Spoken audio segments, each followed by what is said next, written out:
this time I have the camera the right tilted horizontally, not vertically, to make this a lot easier to watch. I kind of promised a video this weekend, and I got lazy and forgot. And now it's 9 o'clock, so I'm just gonna make a real quick one. Gotta get ready for work, or not ready for work, but get to bed so I can, you get it. So as a real quick video, I'm just going to show off the locks that I have real fast that will be in future videos. I don't know what order. They'll be in there at some point or another. First and foremost, a lockpick stand that I made free time. This top one is I'm freehanding this one since setting up the tripod. Anyway, it's faster this way, so where this video won't be so long. I'll try to make sure not to make a video that long again, unless requested. I'm very long-winded, so it's possible that's what people want. Make it a podcast that they listen to, you go down the road. Anyway, let me get into this. And I can talk real fast, so. And my cats chime in. Sorry if anybody has trouble understanding this. I'm from West Virginia. My accent's a little thick. And of course, you'll hear my cats meowing because I'm got the door shut, and of course, you can kind of see a paw. Anyway, losing time. This is a master key lock, so it's pretty easy just to rake open, which I'll eventually cover, master keying, and I'll make it its own separate video about how to actually master key multiple locks, and what that means for a building or anything. Make a tutorial. But one thing you'll notice, most locks I have don't have keys. Ones they're cheaper to buy when they don't have keys, and people just give them away when they don't have keys. So that's why I have so many. Anyway, I'm wasting more time. This is the lock stand. I think this was the fun one that has a turn that stops every, I think, 15 degrees. 15 degrees. 45 degrees, and then you have to re-pick it and keep on getting it turning. So that one's fun. Tubular lock, which that will be a video on its own as well. I'll probably do picking and impressioning a tubular lock in the same video. This is a slag, however it's pronounced. Another home, that's packing supplies. I've been giving away locks to try to reduce my collection. Now, since I'm making picking videos, I'm going to be giving out less, but I'm still giving out locks if people's interested. All I ask is I don't pay a dime. Since I'm giving away for free, I don't want to have to pay shipping. So if you'll contact me, leave a comment, and I'll give out. I probably need to find a way to not give out my actual home address. Previously I have another video. I'm wasting time. Trying to make this not long. Alright, so here's the Master Lock Pro series. I think 2 are keyed the same and 2 are not. I do know for sure not all 4 of them aren't the same. I'll give away a few of these, which this is lucky enough to actually have a key. To be able to pick that, you would think the top of the keyway wrench I use for Americans would fit in that, but it's actually a little smaller. So it's a little more tricky since you have to use a thinner top of the keyway to pick it to be able to get it talking.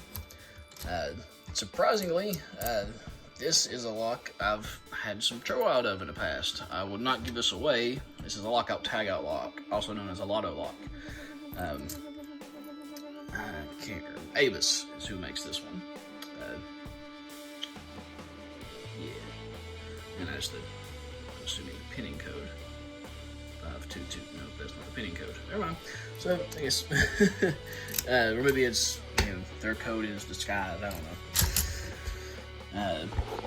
On over on this side, a really tiny master lock, which surprisingly is kind of difficult to pick since you have to have a little tiny tension wrench to get in there. You can use a full-size one, but then all of your working space is took up. See if I can get the key. In there, all right. A cheapo lock, master lock wannabe. I'll have this on a video about showing bypasses, what it means for a lock to be unshielded. Surprisingly, this is a cheapo lock that is shielded, or at least I couldn't bypass if it was shielded. It surprised me since I thought that was a cheap lock, but another pile coming out. Just got some more other master locks. The key came out. It's another cheapo lock. They're fun to. I have a third one, but it's on my on that last video you saw, the big old string of locks that I have that I use to teach people. It's on it. That's where I can show them the bypass.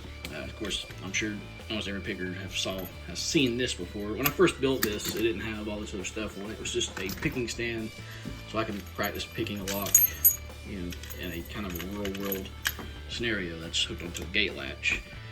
But honestly, it's harder to pick it on these swingable, arms that are. If you recognize them, those are hotel latches. There's a bunch of them that, wasn't being used, so I commandeered them. I think that was the old style that they wasn't, they're going away from, if I ain't mistaken. Down here, I got one special one here, an Avis. The only lock on my stand that has actually not been opened up yet by me, which I don't know why this lock gives me so much trouble. Focus. Another video I'll get into a little more. But I have opened this once, but I've not been able to open it again. So that one is definitely not, to be given away, probably ever, or at least not anytime soon, because I've not learned all I can from that lock. This one's I'm assuming, let me get out the light, an older American lock. Security pins in it and everything. I'm assuming it's older, judging, just by how it looks. I don't know if it is older. I do know you can't take the core out of it. It's pinned in place. So I don't actually know what the pinning is, but I might one day, if this isn't as old as what I think it is, I might, I might drill that out and we'll see exactly what's inside of this. If it is old, then, at worst, I'm just going to engrave West Virginia, WV on this when I pass it along to somebody else. I'm trying to remember to do that to all the locks I give away, and I have failed so far to do that to even one of them. So, I've been asking people after I've given, alright, off the subject, sorry, I get on tangents easy. Anyway, these are some more, these American locks, different styles. I have a military, a field use U.S., I was assuming military, I guess maybe just U.S. government lock, but I don't have it on here yet. I'm not exactly sure what I did with that. Anyway, some combo locks. This one I have yet to find a way to bypass reliably. I thought this cheap lock would be easy to figure out, but not so much. The only luck I've had with doing it is putting pressure on the shackle and then trying to turn the wheels. But even that is very hard to feel. I mean, that's how I get into the Brinks lock. And that's how I get into the smaller, I think, Brinks lock. Yes, Brinks lock. Since I don't have I have a decoder to get in between code wheels, but there's not enough room here. So it's really hard. And then there's that divot, which what I've been doing is I use my, I'll get there. Yeah. Supposed to be a short video, Brandon. Come on. Alright, I got my remaining 3 Master 175 combo locks. I've given a lot of these away to people who has not ever bypassed them. I request people be honest with me if they have bypassed those master, 175 locks.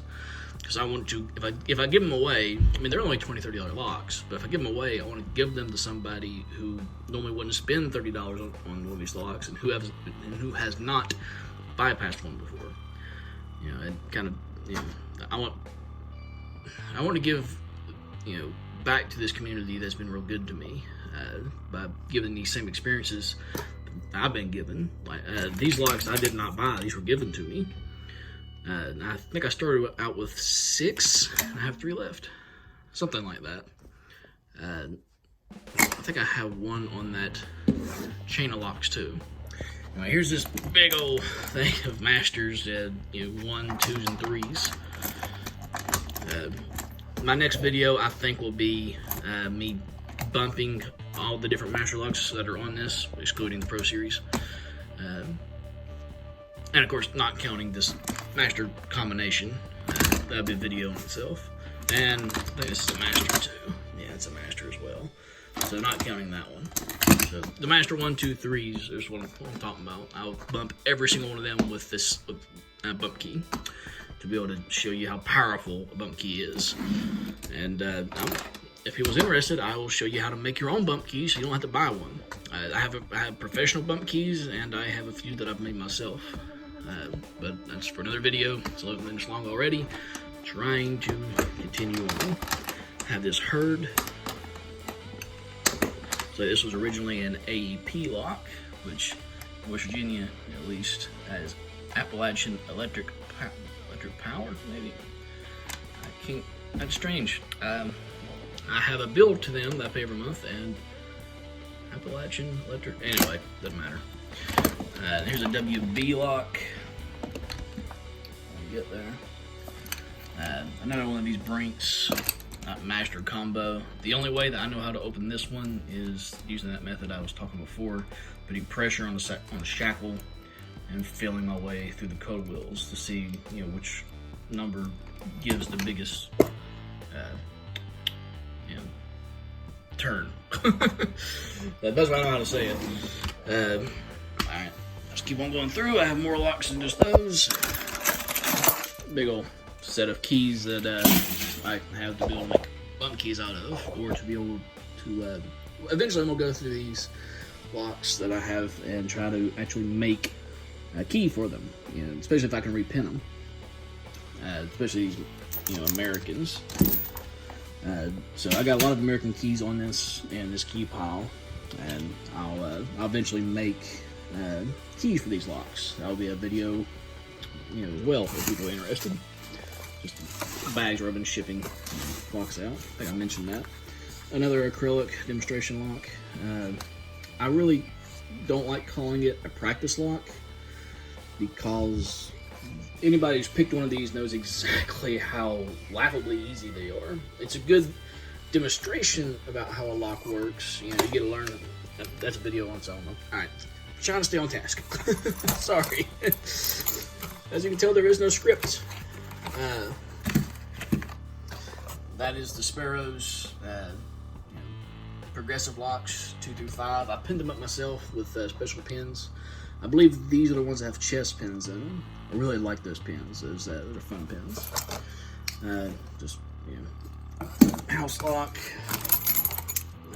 Take some of this other stuff out. Another lock here. Cylinder. That's what I have a key for, and that is a gatehouse. Some of these locks here. Oops, wrong key. These are a safety deposit lock box. These keys together. Some of these keys are correct. Most of them are not. So I'll have to make my own key for them. There's another safety deposit lock box. Full focus. There we go. And another one. It's a generic. No, that has a name. Defiant. These are fun little locks that was given to me. Focus. The brand is Falcon. It's a 7-pin lock, if I ain't mistaken. Some of them are master keyed, so it makes it a little easier to pick. I had a couple of them that I had that wasn't, because I did eventually rip those apart to see what was in some of them. Just some more generic keys I use. Another, like that would be a lock for a display cabinet. Probably CH. Oh, I can't remember the name of it. CH751 maybe. Whatever the most common key is for those type of locks. I think nope, that's not generic either. Can you read what that is? Guard security. Now the lighting for this is terrible. Normally I do this on the the two tables out in the main area of the house, but you know. I'm in the man cave right now. That's where I keep all my lock stuff, or at least the locks. That's our lock there. This is the actual holder that would go to the handle. Having this makes picking these locks a lot easier. This lock is has two different shear lines. You have the operating shear line and you have the control shear line. The control shear line lets you take this lock out of the holster. Out of the holder, and you know I've actually picked both. Since it has two different shear lines, it can be tedious to pick because sometimes you pick to the some of the pins to the control shear line, and sometimes it is to the operating shear line. So it makes it that much more challenging. This is like another American, or now since Master owns American, that could be a Master. I'll put that back up later. And I have this box here, so I can pick my way in. Oh, that reminded me. There's also this. A lot of people recognize these that are hanging on, business doors, like hotels and whatnot, kind of hang down like that. That's where, if once you pick it open, they'll have, all the keys to the entire building in here, which is stupid. I know fire code sometimes in some states demands you have this, but I would highly try to get a paper that makes it where you don't have to have that if you have an option. That is a huge security flaw, or vulnerability rather. So there's no lock there. That's there. I'll eventually get to that, and I'll eventually get to a video telling you why, or what this actually does. While most doors are at least in the US, are not installed correctly. Doors should not be shimmable. If you can use a card to get in your door, it's because the door is not hung properly. This little thing here, it's a video that I'll get to, that maybe the next video, if people are interested. It makes it to where your lock should not be shimmable if it's installed correctly. If people ask me, if I get at least one comment asking what I mean about that, if they don't know, then that's the next video. I'll plan for maybe Wednesday, or hopefully, sometime this week. I can't guarantee when. Depends on how busy work is. It's another of those safe deposit 4. Huh, I thought I gave one of those away.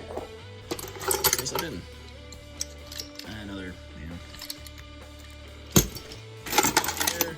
And I think the rest of this, there are some more Falcon locks. I know that's to a Master.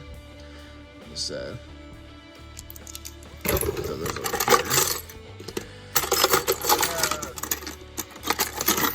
here. This is also where I work on locks at.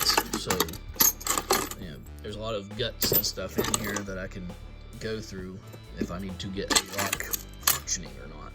And this is also where I keep some bunk, the bunk keys that are spare that I don't need in my kit because I already have them. So, anyway, I think that's just about it. Some more of those tubular keys. This all goes to this one here, which I want to rebuild. This was the first Master that I ever had trouble picking. I drilled the core out. That's where I can actually see what was inside of it, because I couldn't understand why this Master lock was giving me so much problems. But Yeah, it's a number 575. If you can get your hands on this, like, it is great for teaching. Anyway, it's just now hit the 20-minute mark. I've been rambling on long enough. So these are locks, plus those other locks you saw in the previous video that you can look forward to from me picking. And once I go through all these locks, I'll go out and buy some more. Yay, throwing away money. Especially since this channel will probably never get big enough to me actually make money with. But at the very least, I'll be able to see where I was, you know, a video journal more or less. I can look back and reflect my you know, experience level now versus later on. Anyway, like I said, I'm going on 21 minutes now, so I'll go ahead and end this video. I hope you know, this at least got some people interested in my future videos. If anybody has any requests on a certain lock that you would want me to push up to, you know, to do sooner rather than later, then I'll be more than glad to try to, you know, at least within the next 5, because I do have some, you know, video ideas in the works. I just got to figure out the best way to make them work. Anyway, it's, you know, Newbie Lock Picker video, you know, video number 3. Hopefully more in the future. So, and once again, I'm stealing from Bosnian Bill, like I probably will every end of the video, because this sums it up perfectly. Stay safe, stay legal. Goodbye, everybody.